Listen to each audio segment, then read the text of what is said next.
দর্শক, শুরু হলো সব খবর। কম সময়ে সব খবর একসাথে। খবরটা খুব বড় করে বলবো না, কিন্তু যতখানি বলবো তাতে করে আপনি জেনে যেতে পারবেন আজ কোথায় কি হলো। নিয়মিত এই আয়োজনে আপনাদের সবাইকে স্বাগত জানাচ্ছি আমি আহমেদ রেজা। জাতিসংঘ সাধারণ পরিষদের ৭৬তম অধিবেশনে বাংলায় ভাষণ দিচ্ছেন প্রধানমন্ত্রী শেখ হাসিনা। দর্শক, আমরা সরাসরি যাচ্ছি তার ভাষণে। জনগণের দুঃখ কষ্ট লাঘব করতে পারে আনকোড। বঙ্গবন্ধু শেখ মুজিব এমন একটি বিশ্ব গঠনের আহ্বান জানিয়েছিলেন যেখানে অর্থনৈতিক বৈষম্য থাকবে না, সামাজিক অবিচার, আগ্রাসন ও পারমাণবিক যুদ্ধের হুমকি থাকবে না। ৪৭ বছর আগে তাঁর সে আহ্বান আজও সমানভাবে প্রযোজ্য। এই জন্য আমরা অন্তর্ভুক্তিমূলক ও সমতাভিত্তিক সমাজ গঠনের যে কোনো উদ্যোগে সমর্থন ও নেতৃত্ব দিয়ে যাচ্ছি। করোনা ভাইরাসের টিকার ন্যায্য হিস্সা দাবি, ফিলিস্তিনিদের প্রতি যে কোনো ধরনের অবিচারের বিরুদ্ধে আমাদের দৃঢ় অবস্থান, রোহিঙ্গা সংকটের সমাধান, জলবায়ু ন্যায় বিচার প্রতিষ্ঠা, এসব আমাদের বৈশ্বিক অঙ্গীকারের কতিপয় উদাহরণ মাত্র। জাতির পিতা বঙ্গবন্ধু শেখ মুজিবের অপূর্ণ স্বপ্ন বাস্তবায়নে আমরা নিরলসভাবে কাজ করে যাচ্ছি। বাংলাদেশ এখন বিশ্বের দ্রুত বর্ধনশীল 5টি অর্থনীতির অন্যতম। জিডিপিতে আমরা বিশ্বের 41তম দেশ। গত এক দশকে আমরা দারিদ্র্যের হার 31.5 থেকে 20.5% নামিয়ে আনতে সক্ষম হয়েছি। এ সময় আমাদের মাথাপিছু আয় 3 গুণ বৃদ্ধি পেয়ে 2227 মার্কিন ডলারে উন্নীত হয়েছে। আমাদের বৈদেশিক মুদ্রার মজুদ সর্বকালের সর্বোচ্চ 38 বিলিয়ন মার্কিন ডলার অতিক্রম করেছে। গত এক দশকে আর্থিক, সামাজিক ও নারীর ক্ষমতায়নে বাংলাদেশ অভাবনীয় সাফল্য অর্জন করেছে। শিশু মৃত্যু হারে প্রতি হাজারে 23.67-তে কমে এসেছে। প্রতি লাখ জীবিত জন্মের মৃত্যু হার 173-এ হ্রাস পেয়েছে। মানুষের গড় আয়ু হয়েছে 73 বছর। বিশ্ব অর্থনৈতিক ফোরামের তথ্য মতে নারীর রাজনৈতিক ক্ষমতায়নে বিশ্বে বাংলাদেশের অবস্থান 7ম। 2014 সাল থেকে এই সূচকে বাংলাদেশ আঞ্চলিক প্রতিবেশী দেশগুলোর চাইতে এগিয়ে রয়েছে। আমাদের ডিজিটাল বাংলাদেশ উদ্যোগ আর্থসামাজিক উন্নয়ন, শিক্ষা, দুর্যোগ ঝুঁকি হ্রাস, নারী ক্ষমতায়ন সহ অন্যান্য অনেক ক্ষেত্রে অভূতপূর্ব সাড়া জাগিয়েছে। আমরা ব্যাপকভাবে সামাজিক নিরাপত্তা বেষ্টনী কর্মসূচি সম্প্রসারণ করেছি। টেকসই উন্নয়ন প্রতিবেদন 2021 অনুযায়ী 2015 সাল থেকে টেকসই উন্নয়ন অভিষ্ট লক্ষ্যমাত্রা সূচকে বাংলাদেশ অনেক ক্ষেত্রেই এগিয়ে গেছে। এ সাফল্যের মূলে রয়েছে নারীর উন্নতি ও ক্ষমতায়নে বিপুল বিনিয়োগ। এ বিনিয়োগ আমাদের রূপান্তর সক্ষম উন্নয়নে বিপুল অবদান রেখেছে। এবছর আমরা স্বল্পোন্নত দেশের তালিকা থেকে উত্তরণের মাইল ফলক অর্জন করেছি। এখন আমাদের স্বপ্ন বাংলাদেশকে 2041 সালের মধ্যে একটি জ্ঞানভিত্তিক উন্নত দেশ এবং 2100 সালের মধ্যে সমৃদ্ধ ও টেকসই বদ্বীপে রূপান্তর করা। জনাব সভাপতি, বাংলাদেশে কোভিড-19 মহামারীর প্রকোপ আশঙ্কার চেয়ে অনেক কম হয়েছে। তৃণমূল পর্যায় থেকে আমাদের শক্তিশালী স্বাস্থ্য ব্যবস্থার কারণে এটা সম্ভব হয়েছে। এছাড়া এ মহামারী মোকাবেলায় আমাদের সময়োচিত, সমন্বিত ও বহুমুখী উদ্যোগ কার্যকর ভূমিকা রেখেছে। জীবন ও জীবিকার ভারসাম্য রক্ষা করতে শুরুতে আমাদের দেশ বেশ কিছু কঠোর সিদ্ধান্ত নিতে হয়েছিল। অর্থনীতিকে সচল রাখতে বিভিন্ন সময় আমরা 28টি প্রণোদনা প্যাকেজের মাধ্যমে প্রায় 1400 কোটি মার্কিন ডলার বরাদ্দ দিয়েছি, যা মোট দেশজ উৎপাদনের 4.44%। করোনা ভাইরাসের টিকা সংগ্রহের জন্য চলতি অর্থ বছরের বাজেটে 161 কোটি মার্কিন ডলারের সংস্থান রাখা হয়েছে। অতি দরিদ্র, বিশেষ চাহিদা সম্পন্ন, বিদেশ ফেরত প্রবাসী, অসহায় নারীদের মতো সমাজের দুর্বলতর জনগোষ্ঠীর জন্য পর্যাপ্ত উদ্যোগ আমরা গ্রহণ করেছি। গত বছর মহামারীর প্রাদুর্ভাব শুরু থেকে আমরা প্রায় 4 কোটি মানুষকে নগদ অর্থসহ অন্যান্য সহায়তা দিয়েছি। সময়োচিত পদক্ষেপ ও আমাদের জনগণের বিরূপ পরিস্থিতি মোকাবেলার সক্ষমতার কারণে 2020 সালেও আমরা 5% বেশি অর্থনৈতিক প্রবৃদ্ধি অর্জন করতে সক্ষম হয়েছি। মাননীয় সভাপতি, অনধিকাল হতে মানবজাতির প্রাকৃতিক দুর্যোগ, মহামারী ও মানবসৃষ্ট নানা সংঘাত ও দুর্যোগ মোকাবেলা করে আসছে। এত সত্ত্বেও বুকে আশা ও আত্মবিশ্বাস নিয়ে মানবজাতি এসব পাহাড়সম সমস্যা অতিক্রম করে টিকে রয়েছে। এই মহামারী এমনি একটি সংকট যেখান থেকে বহু মানুষের টিকে থাকার অনুপ্রেরণামূলক এবং উদারতার উদাহরণ সৃষ্টি হয়েছে। তবে দুঃখজনক হলেও এই মহামারী আরও বেশ কিছুদিন স্থায়ী হবে বলে মনে হচ্ছে। সেজন্য এই অভিন্ন শত্রুকে মোকাবেলা করার জন্য অতীতের যে কোনো সময়ের চেয়ে এখন আমাদের অনেক বেশি নতুন, অন্তর্ভুক্তিমূলক ও বৈশ্বিক পরিকল্পনা গ্রহণ করতে হবে। এ বিষয়ে আমি কয়েকটি সুনির্দিষ্ট প্রস্তাব এখানে তুলে ধরতে চাই।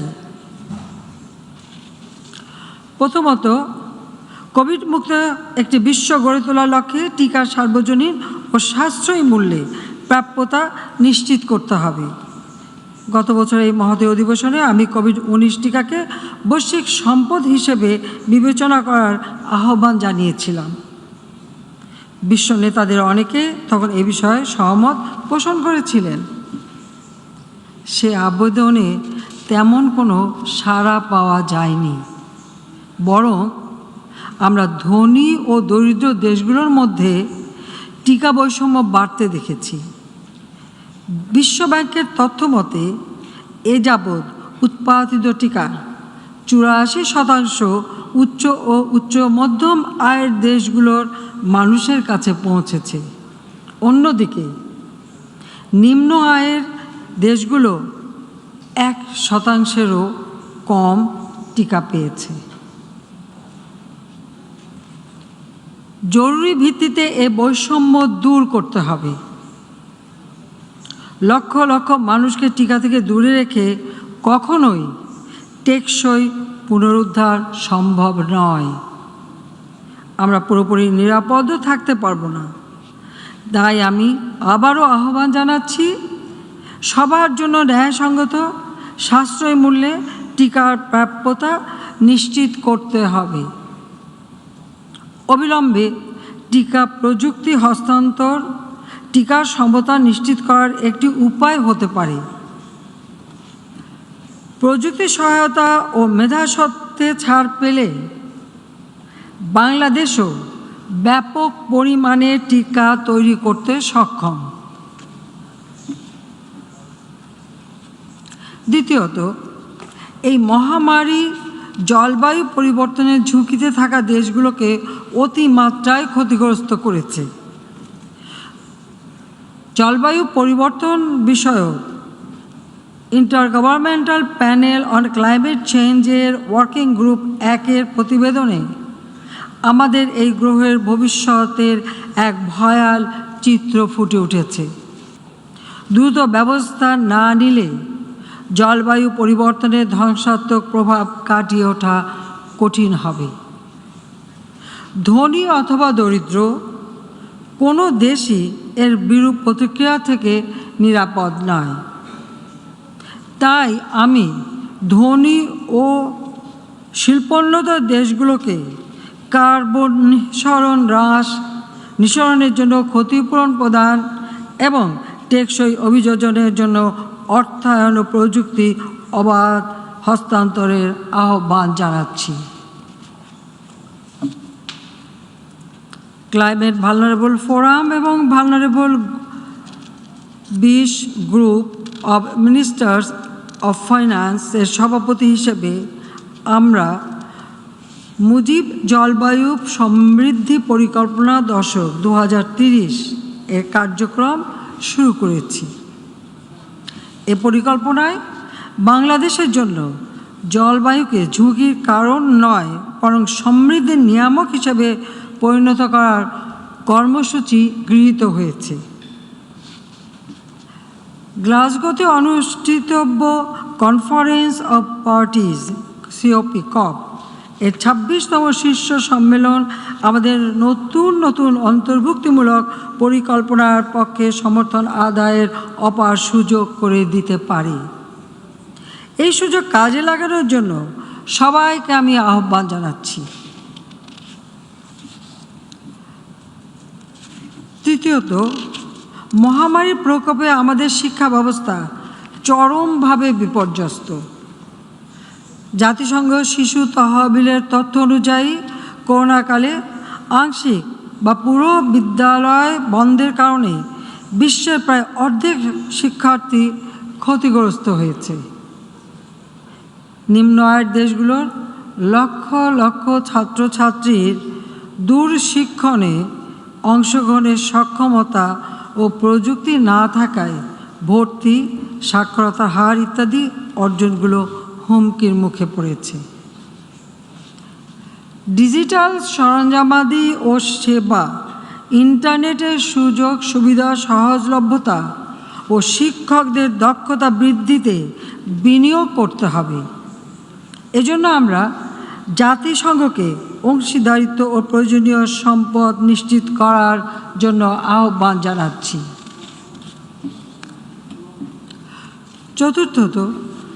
চতুর্থত, কোভিড-19 অতিমারীর নজিরবিহীন প্রতিকূল পরিস্থিতির মধ্যে আমরা স্বল্পোন্নত দেশের তালিকা থেকে উত্তরণের পথে রয়েছি। তবে এই মহামারী অনেক দেশের উত্তরণের আকাঙ্ক্ষাকে বিপন্ন করবে। স্বল্পোন্নত দেশের টেকসই উত্তরণ ত্বরান্বিত করার জন্য উন্নয়ন সহযোগীদের কাছ থেকে আমরা প্রণোদনাভিত্তিক উত্তরণ কাঠামো প্রণয়নে আরও সহায়তা আশা করি। LDC 5 সম্মেলনের প্রস্তুতিমূলক কমিটির অন্যতম সভাপতি হিসেবে আমরা আশা করি যে দোহা সম্মেলনের সুনির্দিষ্ট ফলাফল আরও বেশি সংখ্যক দেশকে সক্ষমতা দান করবে, যেন তারা স্বল্পোন্নত দেশের কাতার থেকে টেকসইভাবে উত্তরণ ঘটাতে পারে। পঞ্চমত, মহামারীকালে প্রবাসীরা অপরিহার্য কর্মী হিসেবে স্বাস্থ্য ও অন্যান্য জরুরি সেবা খাতে গুরুত্বপূর্ণ অবদান রাখছেন। তারাও সম্মুখ সারির যোদ্ধা। তবু তাদের অনেকে চাকরিচ্যুতি, বেতন কর্তন, স্বাস্থ্য ও অন্যান্য সামাজিক সেবার সহজলভ্যতার অভাব ও বাধ্যতামূলক প্রত্যাবর্তনের ফলে ক্ষতিগ্রস্ত হচ্ছে।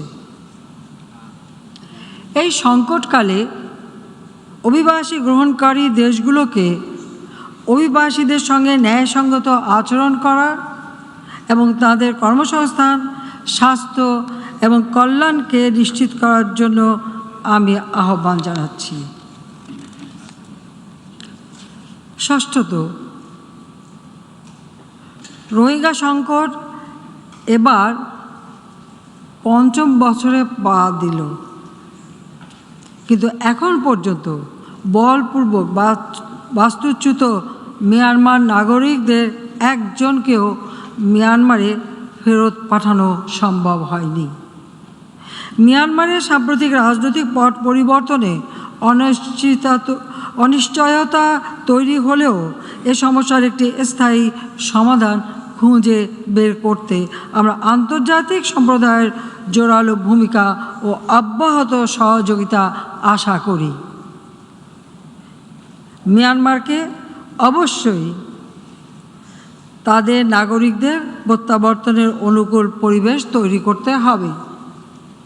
এই গুরুত্বপূর্ণ বিষয়ে আমরা আন্তর্জাতিক সম্প্রদায়কে সহযোগিতা করতে সদা প্রস্তুত রয়েছি। বাংলাদেশে তাদের সাময়িক অবস্থানকে নিরাপদ ও সুরক্ষিত রাখতে কিছু সংখ্যক বলপূর্বক বাস্তুচ্যুত মিয়ানমার নাগরিককে আমরা ভাষান্তরে স্থানান্তর করেছি। আশ্রয় শিবিরে কোভিড-19 মহামারীর বিস্তার রোধে টিকা লাভে যোগ্য সকলকে জাতীয় টিকাদান কর্মসূচিতে অন্তর্ভুক্ত করা হয়েছে। আমি আগেও বলেছি, আবারও বলছি, রোহিঙ্গা সংকটের সৃষ্টি মিয়ানমারের, সমাধানও রয়েছে মিয়ানমারের হাতে। রাখাইন রাজ্যে তাদের মাতৃভূমি, সেখানে তারা নিরাপদ, টেকসই ও মর্যাদাপূর্ণ প্রত্যাবর্তনের মাধ্যমেই কেবল এই সংকটের স্থায়ী সমাধান হতে পারে। এজন্য আন্তর্জাতিক সম্প্রদায়কে অবশ্যই গঠনমূলক উদ্যোগ গ্রহণ করতে হবে। আমরা আশা করি আসিয়ানের নেতৃবৃন্দ বাস্তুচ্যুত মিয়ানমার নাগরিক ইস্যুতে গৃহীত প্রচেষ্টাকে আরও বেগবান করবেন। অন্যদিকে আন্তর্জাতিক সম্প্রদায়কে মানবাধিকার লঙ্ঘনের জন্য দায়ীদের জবাবদিহি নিশ্চিতকরণে গৃহীত সকল কর্মকাণ্ডে সহযোগিতা করতে হবে। সভাপতি মহোদয়, আমরা একটি শান্তিপূর্ণ, স্থিতিশীল এবং সমৃদ্ধ দক্ষিণ এশিয়ার স্বপ্ন দেখি। আমরা দৃঢ়ভাবে বিশ্বাস করি যে আফগানিস্তানের বিনির্মাণ ও ভবিষ্যতের গতিপথ নির্ধারণ আফগানিস্তানের জনগণের উপরই নির্ভর করে। আফগানিস্তানের আর্থসামাজিক উন্নয়নের জন্য দেশটির জনগণ আন্তর্জাতিক সম্প্রদায়ের সাথে কাজ করে যেতে বাংলাদেশ সদা প্রস্তুত। বাংলাদেশের পররাষ্ট্রনীতির কেন্দ্রবিন্দুতে রয়েছে শান্তি। শান্তির সংস্কৃতি প্রস্তাবনার প্রধান প্রবক্তা হিসেবে আমরা শান্তিময় সমাজ বিনির্মাণে প্রতিশ্রুতিবদ্ধ। সন্ত্রাসবাদ ও সহিংস উগ্রবাদের করাল থাবায় বিশ্বের বিভিন্ন স্থানে শান্তি ও নিরাপত্তা বিঘ্নিত হচ্ছে। তাই আমরা সন্ত্রাসবাদ, সহিংসতার বিরুদ্ধে জিরো টলারেন্স নীতি বজায় রেখেছি। শীর্ষস্থানীয় শান্তিরক্ষী প্রেরণকারী দেশ হিসেবে বৈশ্বিক শান্তিরক্ষায় অবদানের জন্য আমরা গর্ববোধ করি। মহামারী নজিরবিহীন প্রতিকূলতা সত্ত্বেও বাংলাদেশের শান্তিরক্ষীরা বিশ্বজুড়ে কঠিনতম পরিবেশে নিষ্ঠা ও পেশাদারিত্বের সঙ্গে দায়িত্ব পালন করে যাচ্ছে। তাদের নিরাপত্তা ও সুরক্ষা বজায় রাখতে আন্তর্জাতিক সম্প্রদায়কে সম্ভাব্য সকল পদক্ষেপ গ্রহণ করতে হবে। সংবিধানের আলোকে আমরা সর্বদা সম্পূর্ণ নিরস্ত্রীকরণের অবিচল সমর্থক। আমরা দৃঢ়ভাবে বিশ্বাস করি যে পারমাণবিক অন্যান্য গণবিধ্বংসী অস্ত্রের সম্পূর্ণ নির্মূলের মাধ্যমে আন্তর্জাতিক শান্তি ও নিরাপত্তা নিশ্চিত করা সম্ভব। এই প্রত্যয় থেকেই আমরা পারমাণবিক অস্ত্র নিষিদ্ধকরণ চুক্তি অনুস্বাক্ষর করেছি। এই বছরের শুরুতে চুক্তিটি কার্যকর হয়েছে। মাননীয় সভাপতি, কোভিড-19 মহামারী জরুরি পরিস্থিতি মোকাবেলায় কার্যকর বৈশ্বিক উদ্যোগের ঘাটতি বিষয়টিকে সামনে নিয়ে এসেছে। একই সঙ্গে এটি বৈশ্বিক সংহতি ও সহযোগিতার প্রয়োজনীয়তার উপরও আলোকপাত করছে।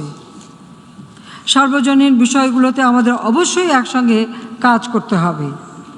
নতুন নতুন অংশীদারিত্ব সমস্যা সমাধানের ক্ষেত্র প্রস্তুত করতে হবে। সংকীর্ণ রাজনৈতিক স্বার্থের ঊর্ধ্বে উঠে বিভিন্ন অঞ্চলের সদস্য দেশগুলো এই জাতিসংঘের মঞ্চ থেকেই তা শুরু করতে পারে। তবেই আমরা সহনশীল ও অন্তর্ভুক্তিমূলক উত্তরণের লক্ষ্যে একটি অর্থবহ সহযোগিতা অর্জন করতে পারব।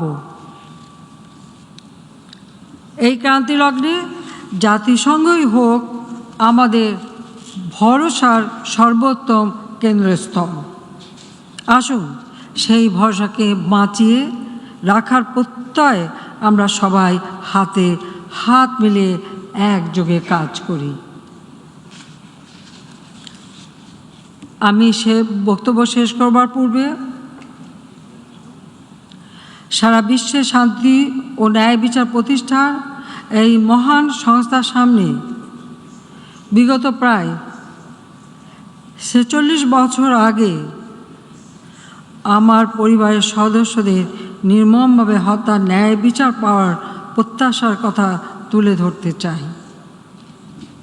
১৯৭৫ সালের ১৫ই আগস্ট ভোরে একদল বিপদগামী ঘাতক আমার পিতা, বাংলাদেশের তৎকালীন রাষ্ট্রপতি, জাতির পিতা বঙ্গবন্ধু শেখ মুজিবুর রহমান, আমার স্নেহময়ী মা বেগম ফজিলাতুন্নেসা মুজিব, আমার ছোট ৩ ভাই মুক্তিযোদ্ধা ক্যাপ্টেন শেখ কামাল, মুক্তিযোদ্ধা লেফটেন্যান্ট শেখ জামাল এবং ১০ বছরের ছোট্ট ভাইটি শেখ রাসেল, আমার চাচা মুক্তিযোদ্ধা শেখ আবু নাসের সহ আমাদের পরিবার আত্মীয় স্বজন সহ 18 জনকে নির্মমভাবে হত্যা করা হয়েছিল।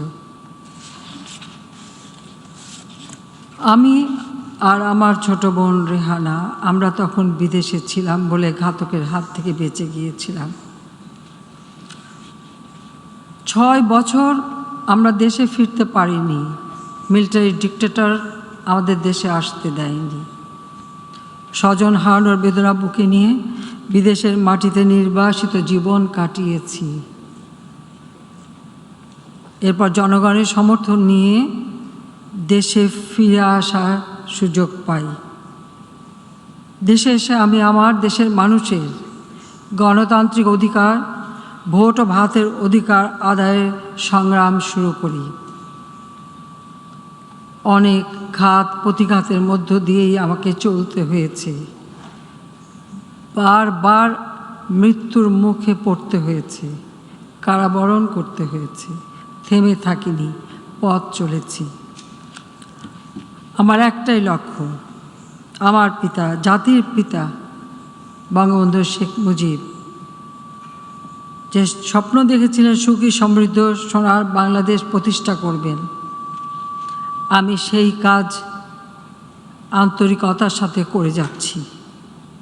যতদিন বেঁচে থাকব মানুষের কল্যাণের জন্য নিজের জীবনকে আমি উৎসর্গ করেছি, মানুষের জন্য কাজ করে যাব। ইনশাল্লাহ বাংলাদেশের মানুষ উন্নত জীবন পাবে। আপনাদের সবাইকে আমি আবারও আন্তরিক ধন্যবাদ জানাচ্ছি। খোদা হাফেজ। জয় বাংলা, জয় বঙ্গবন্ধু, বাংলাদেশ চিরজীবী হোক।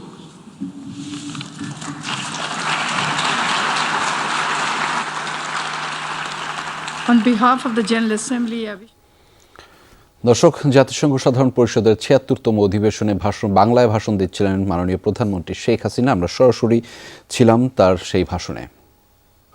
দলীয় সরকারের অধীনে নির্বাচনে যাওয়া উচিত হবে না বিএনপির, শীর্ষ নেতৃত্বের কাছে জোরালোভাবে এমন বার্তা দিয়েছেন তৃণমূলের নেতারা। এমনকি নিরপেক্ষ সরকার প্রতিষ্ঠায় এক দফা আন্দোলনের বিকল্প নেই বলে জানিয়েছেন তারা। 2 দফায় 6 দিনের রুদ্ধদ্বার বৈঠকে আন্দোলন, নির্বাচন সহ বিভিন্ন ইস্যুতে উঠে আসে নানা পরামর্শ। যত দ্রুত সম্ভব দল গুছিয়ে রাজপথে নামার তাগিদ দিয়েছেন বিভিন্ন পর্যায়ের নেতারা। সাংগঠনিক কাঠামো শক্তিশালী করার পাশাপাশি কূটনৈতিক তৎপরতা বাড়ানোর কথা বলছেন অনেকে। দাবি উঠেছে ত্যাগী ও সাহসী নেতাদের মূল্যায়ন করার। শতভাগ নেতা একটি ব্যাপারে একমত হয়েছেন যে আওয়ামী লীগ সরকারের অধীনে আর তারা কোনো নির্বাচনে যাবে না। আন্দোলনের বিকল্প নেই, এক দফার আন্দোলন এবং তাদেরকে ক্ষমতা থেকে হটিয়ে তত্ত্বাবধায়ক সরকার এর অধীনে যদি নির্বাচন হয় সেই নির্বাচনেই আমরা অংশগ্রহণ করব। পদে থাকবে অথচ কর্মকাণ্ডে থাকবে না, তাদেরকে বাদ দিয়ে যারা কর্মকাণ্ডে সক্রিয় থাকবে তাদেরকে পদায়ন করার জন্য এটা আমরা বলেছি। 20 দলীয় জোট, ঐক্য জোট এগুলো চলবে না। বিএনপি একাই 100। আমাদের নেতা যদি ম্যাডাম বাইরে থাকেন ম্যাডাম, আর নাইলে ভারপ্রাপ্ত চেয়ারম্যানের নেতৃত্বে আগামী নির্বাচন হবে। এদিকে আওয়ামী লীগের সাধারণ সম্পাদক ওবায়দুল কাদের বলেছেন, বিএনপির সিরিজ বৈঠক সিরিজ ষড়যন্ত্রের অংশ। শুক্রবার সকালে চাঁপাইনবাবগঞ্জ পৌর আওয়ামী লীগের ত্রিবার্ষিক সম্মেলনে ভার্চুয়ালি যুক্ত হয়ে মন্তব্য করেন তিনি। বলেন, বিএনপি দেশের জন্য নয়, তারা লুটপাটের জন্য রাজনীতি করে, তাই তাদের হাতে দেশের গণতন্ত্র নিরাপদ নয়। ওবায়দুল কাদের বলেন, জনগণ বিএনপি থেকে মুখ ফিরিয়ে নিয়েছে বলেই তারা নির্বাচনকে ভয় পায়। আপনারা আবার গোলমাল পাকাতে চাইছেন, বিশৃঙ্খলা সৃষ্টি করতে চাইছেন। আজকে সভা সমাবেশের নামে দেখা যাচ্ছে যে তারা আজকে সিরিজ বৈঠক করছে। এই সিরিজ বৈঠক আসলে ষড়যন্ত্রের সিরিজ বৈঠক। নকশা বহির্ভূতভাবে জিয়াউর রহমানের কবর চন্দ্রিমা উদ্যানে স্থাপন করা হয়েছে বলে মন্তব্য করেছেন স্থানীয় সরকার মন্ত্রী তাজুল ইসলাম। চন্দ্রিমা উদ্যানে লাশ থাকুক অথবা নাই থাকুক, সেখানে কোনো কবর থাকতে পারে না বলেও জানিয়েছেন সরকারের এই মন্ত্রী। শুক্রবার রাজধানীর ইঞ্জিনিয়ার্স ইনস্টিটিউশনে এক অনুষ্ঠানে তিনি একথা বলেন। এটা উদ্দেশ্য প্রণোদিতভাবে করা হয়েছে, যেমনিভাবে শাহজাহানকে প্রধানমন্ত্রী উদ্দেশ্য প্রণোদিতভাবে করা হয়েছে, আবার যে গোলাম আজমকে বাংলাদেশে আনা হয়েছে। উদ্দেশ্য কি ছিল? আমাদেরকে বিভক্ত করা, অব্যবস্থাপনা, ধ্বংস আর চমক সৃষ্টি করা। আর এখন চন্দ্রিমা উদ্যানে শুয়ে থাকবেন, এই সমস্ত কথা তো হইতে পারে না। লাশ থাকুক আর না থাকুক, কারো কবর এখানে থাকতে পারে না। মামলা, রিমান্ড, কারাবরণ সব ভুলে সত্যিকারের প্রীতিলতা হয়ে উঠতে চান ঢাকায় চলচ্চিত্রের আলোচিত নায়িকা পরিমণি। বিপ্লবী প্রীতিলতার আত্মাহুতি দিবসে প্রীতিলতা সিনেমা টিম আয়োজিত প্রেস ব্রিফিংয়ে এমন মন্তব্য করেছেন তিনি। ব্রিটিশ বিরোধী আন্দোলনের পুরোধা বিপ্লবী প্রীতিলতা ওয়াদ্দেদারকে নিয়ে নির্মিত হতে যাওয়া চলচ্চিত্রটির 35% কাজ শেষ হয়েছে। নাম ভূমিকায় অভিনয় করছেন পরিমণি। শুক্রবার সন্ধ্যায় এফডিসিতে প্রেস ব্রিফিংয়ে পরিমণি আরও বলেন, 2 বছর ধরে চরিত্রটির জন্য প্রস্তুতি নিচ্ছেন তিনি। প্রীতিলতা সিনেমার শুটিং চট্টগ্রামে 28 অক্টোবর থেকে শুরু হওয়ার কথা জানানো হয়। প্রীতিলতা সিনেমাটি আগামী নারী দিবসে মুক্তি পাওয়ার সম্ভাবনা রয়েছে। প্রীতিলতাকে নিয়ে আসলে বলার তো আসলে কিছু নেই, যেটা আছে শুধু আমার উপরে দায়িত্ব দেওয়া হয়েছে এবং আমি অবশ্যই অনেক অনেক বেশি কৃতজ্ঞ যে আমি এত বড় একটা দায়িত্ব পালন করতে পারবো বা এই দায়িত্ব আমাকে দেওয়া উচিত, এইটুকু বিশ্বাস করার জন্য। শনিবার থেকে বিমানবন্দরে আরটিপিসিআর ল্যাবে পরীক্ষামূলক করোনা টেস্ট করতে পারবেন প্রবাসীরা, জানিয়েছেন প্রবাসী কল্যাণমন্ত্রী ইমরান আহমদ। এরপরই টিকিট বুকিং সহ আনুষঙ্গিক প্রক্রিয়া শেষ করে প্রবাসীরা বিদেশে যেতে পারবেন। শুক্রবার সকালে হযরত শাহজালাল আন্তর্জাতিক বিমানবন্দরে ল্যাব বসানোর কার্যক্রম পরিদর্শন শেষে তিনি একথা জানান। ল্যাব স্থাপন কিছুটা বিলম্ব হলেও দ্রুত সংকট কেটে যাবে বলে আশা করেন মন্ত্রী। বলেন, ল্যাব স্থাপনে কোনো গাফিলতি মেনে নেওয়া হবে না। শাহজালাল বিমানবন্দরে 6টি কোম্পানি ল্যাব স্থাপনের কাজ করছে। করোনা পরীক্ষার জন্য প্রবাসীদের খরচ হবে 1700 থেকে 2300 টাকা পর্যন্ত। বিমানবন্দর থেকে যাত্রা শুরুর 6 ঘন্টা আগে করোনা পরীক্ষা বাধ্যতামূলক করেছে কয়েকটি দেশ। পিসিআর টেস্ট না থাকার কারণে আপনার এয়ারলাইনরা দুবাই আর আবুধাবির ফ্লাইটগুলি কিন্তু প্যাসেঞ্জার বুকিং দিচ্ছিল না, আমি যতদূর জানি। এখন ওনারা আজকে রাত্রে যদি খবর পেয়ে যায় তাহলে ওনারা কাল থেকে হয়তো বুকিং দেবে, আর সেই হিসাবে আমরা আশা করি যে প্যাসেঞ্জার যাওয়া আরম্ভ হবে। করোনায় দেশে আরও 31 জনের প্রাণহানি হয়েছে। এ নিয়ে মোট মৃত্যু 27,368 জনের। নতুন করে শনাক্ত হয়েছে 1,233 জনের। পরীক্ষার অনুপাতে শনাক্তের হার 4.54%। নমুনা পরীক্ষা হয়েছে 27,141টি। এ পর্যন্ত শনাক্ত 15,49,553 জন। 24 ঘন্টায় সুস্থ হয়েছেন 1,413 জন। মোট সুস্থ 15,09,202 জন। মৃত 31 জনের মধ্যে পুরুষ 18 জন এবং নারী 13 জন। বিভাগ ভিত্তিক প্রাণহানির হিসেবে ঢাকায় সর্বোচ্চ 16 জন মারা গেছেন। এছাড়া চট্টগ্রামে 8, রাজশাহীতে 2, রংপুরে 2, খুলনায় 1, সিলেটে 1 এবং ময়মনসিংহে 1 জন মারা গেছেন।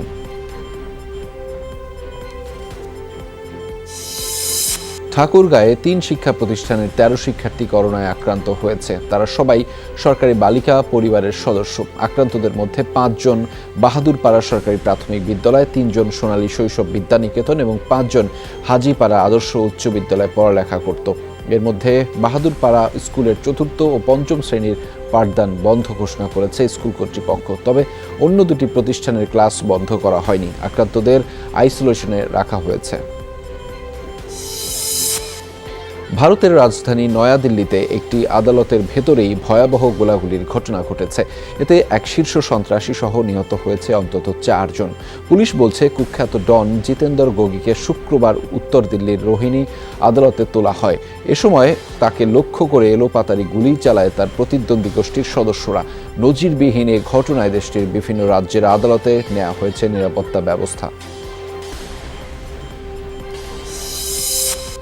বিসিবির পরিচালনা পরিষদ নির্বাচনের জন্য আজ থেকে শুরু হয়েছে মনোনয়নপত্র বিতরণ। প্রথম দিন ফর্ম কিনেছেন 8 জন, যার মধ্যে রাজশাহী বিভাগের এক কোটার জন্য খালেদ মাসুদ পাইলট ও সাইফুল আলম চৌধুরীর স্বপন ফর্ম কেনায় এখনো নির্বাচন হওয়াটা এখন নিশ্চিত। স্বপনের সময় রাজশাহীর ক্রিকেট পিছিয়ে পড়েছে বলে অভিযোগ করেছেন পরিচালক হবার দৌড়ে থাকা সাবেক অধিনায়ক খালেদ মাসুদ পাইলট।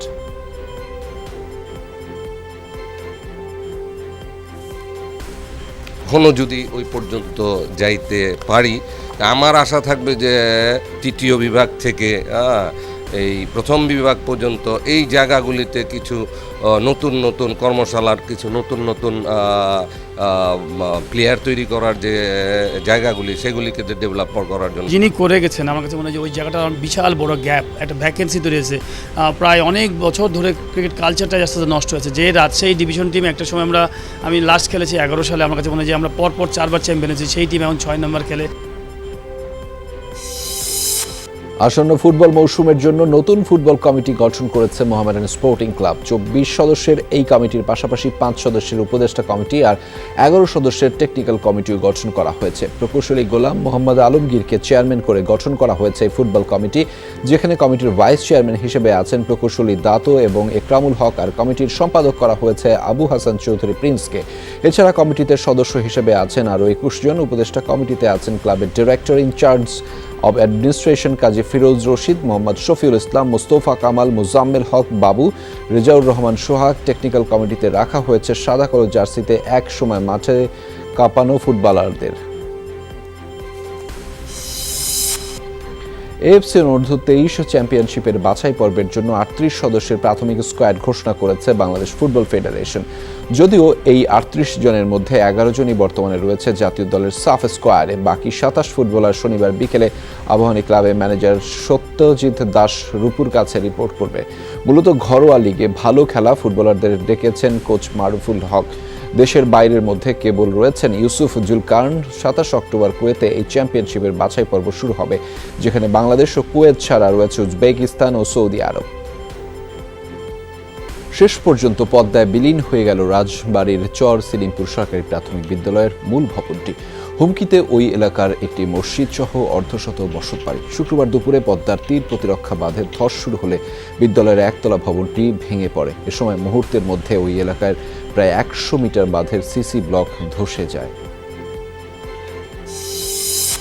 রাজবাড়ীর পাংশার মুচিদাহ এলাকায় কাদের বিলে অনুষ্ঠিত হলো বড়শি দিয়ে মাছ ধরার প্রতিযোগিতা। সকাল 10টা থেকে শুরু হয়ে প্রতিযোগিতা চলে বিকেল 5টা পর্যন্ত। অংশ নেন কয়েকটি শৌখিন মাছ শিকারী। জলাশয়ে দেশীয় বিভিন্ন প্রজাতির কার্প জাতীয় মাছ আছে। প্রতিযোগিতা ঘিরে বিল এলাকায় তৈরি হয়েছে উৎসবের আমেজ। প্রতিযোগিতায় অংশগ্রহণকারীদের জন্য প্রতিটি টিকিটের মূল্য নির্ধারণ করা হয়েছে 20 টাকা। টিকিট বিক্রির টাকা দান করা হবে স্থানীয় মুচিদাহ এতিমখানায়। খুব আকর্ষণ হচ্ছে এই মাছ মারার দিকে, বা পাবলিক অনুভব করতেছে যে এটা খুব আনন্দ হচ্ছে। আমি অনেকগুলো মাছ পাইছি, যেরকম তেলাপিয়া মাছ পাইছি প্রায় 7-8টা, আবার টাকি মাছ পাইছি প্রায় 10-15টা। এরকম উন্মুক্ত জলাশয়ে মাছ ধরার অনুষ্ঠানগুলোর আয়োজন করুক, আর জনগণ সবাই পারে বসে উন্মুক্তভাবে মাছ ধরুক। গরিব দুঃখী সবাই যাতে এই মাছটা খেতে পারে। 1 কেজি 1.5 কেজি ওজনের নওলা মাছ আছে, সেগুলো মারতে হবে, পানির মধ্যে দাঁড়ায় মারতে হবে। যমুনা টেলিভিশনের বিশেষ প্রতিনিধি সুশান্ত সিনহার মা আগমনী সিনহা আর নেই। শুক্রবার সন্ধ্যা 7:30 নিজ বাড়িতেই শেষ নিঃশ্বাস ত্যাগ করেন তিনি। মৃত্যুকালে তার বয়স হয়েছিল 71 বছর।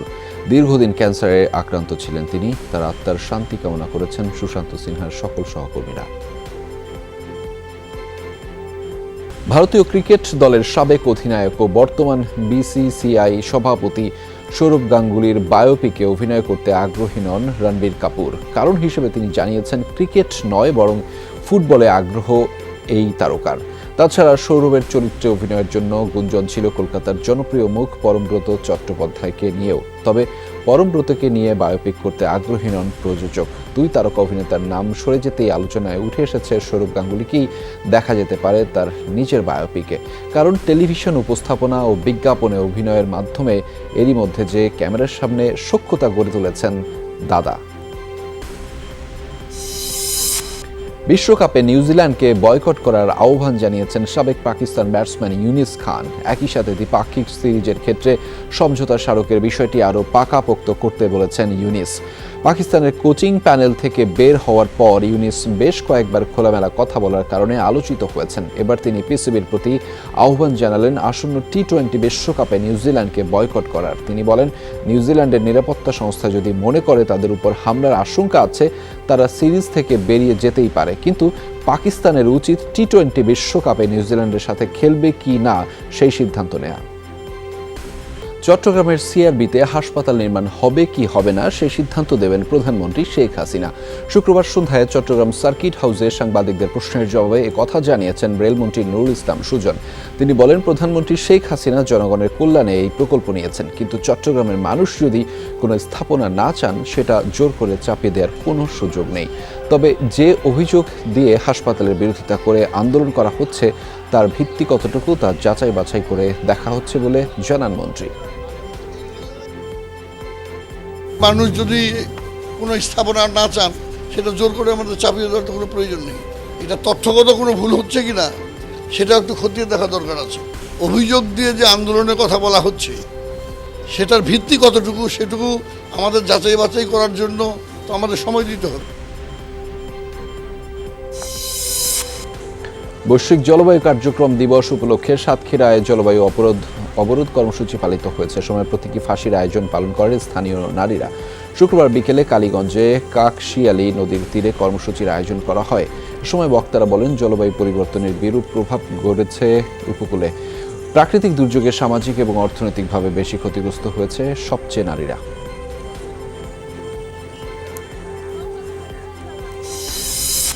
টাঙ্গাইলের কালীহাতিতে ট্রাক, কাভার্ড ভ্যান ও বাসের ত্রিমুখী সংঘর্ষে 2 জন নিহত হয়েছেন। আহত হয়েছেন অন্তত 10 জন।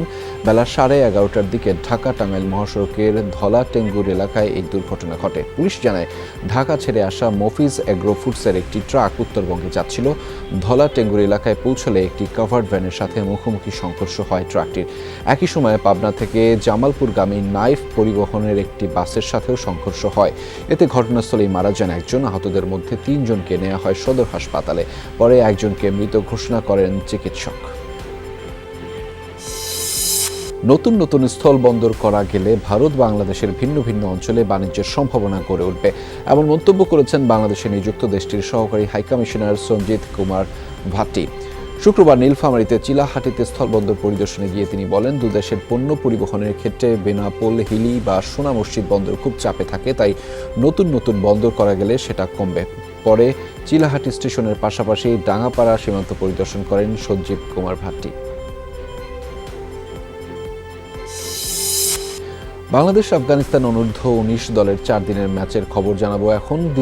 তৃতীয় দিন শেষে নিজেদের দ্বিতীয় ইনিংসে 51 রানের লিড নিয়েছে স্বাগতিক বাংলাদেশের যুবারা, যেখানে দিন শেষে তাদের সংগ্রহ 4 উইকেটে 170 রান।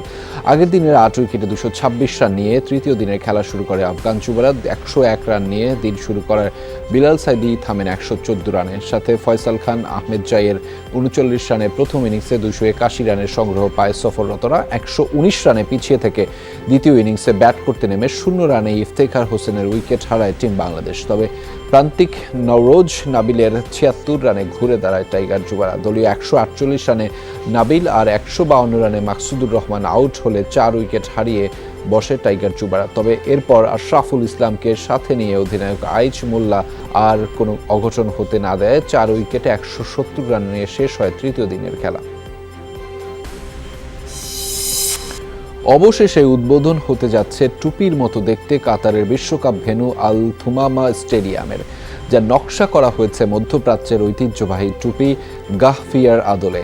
স্থপতি ইব্রাহিম জায়েদাহের দাবি, নকশা ও নির্মাণশৈলীর সঙ্গে মিল নেই বিশ্বের অন্য কোন স্টেডিয়ামের, যা তুলে ধরবে আরব সংস্কৃতি ও ঐতিহ্যকে। আগামী 22 অক্টোবর অনুষ্ঠিত হবে আমির কাপ ফুটবলের ফাইনাল। আল সাদ ও আল রাইয়ানের মধ্যকার সেই ম্যাচ দিয়ে আনুষ্ঠানিকভাবে যাত্রা শুরু করবে আল তুমামা স্টেডিয়ামটি।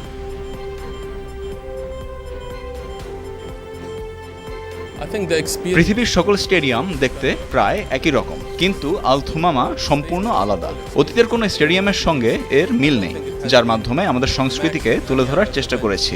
এটি দারুণ এক অভিজ্ঞতা হবে, বিশেষ করে ভবিষ্যতে স্টেডিয়াম নির্মাণে সবাই ভিন্নভাবে চিন্তা করবে। বিশ্ব আর্চারি চ্যাম্পিয়নশিপে ছেলেদের রিকার্ভ এককের প্রথম রাউন্ডে বিদায় নিয়েছেন রোমান সানা। 6-0 সেট পয়েন্টে হেরেছেন ইতালির ফেদেরিকো মুসোলেসির কাছে। 2019 সালে বিশ্ব আর্চারি চ্যাম্পিয়নশিপে ব্রোঞ্জ পদক জিতেছিলেন রোমান সানা। 2021 সালে যুক্তরাষ্ট্রের আসরে সেই পদক হারিয়েছেন দেশের আর্চার হাকিম আহমেদ রুবেল। এই ইভেন্টে বাংলাদেশের হয়ে চমক দেখিয়েছেন। প্রথম রাউন্ডে রুবেল 6-4 সেটে পয়েন্ট হারান চেক প্রজাতন্ত্রের মাইকেল হাউলেককে। দ্বিতীয় রাউন্ডে 7-3 সেটে পয়েন্টে জেতেন চিলির সোটো রিকার্ডোর বিপক্ষে। আর তৃতীয় রাউন্ডে এসে নেদারল্যান্ডসের উইলার স্টিভের কাছে 4-6 সেটে পয়েন্ট হারাতে হয়েছে তাকে। দর্শক, এই ছিল আজকের সব খবরের আয়োজনে। এতক্ষণ সাথে থাকার জন্য সবাইকে ধন্যবাদ।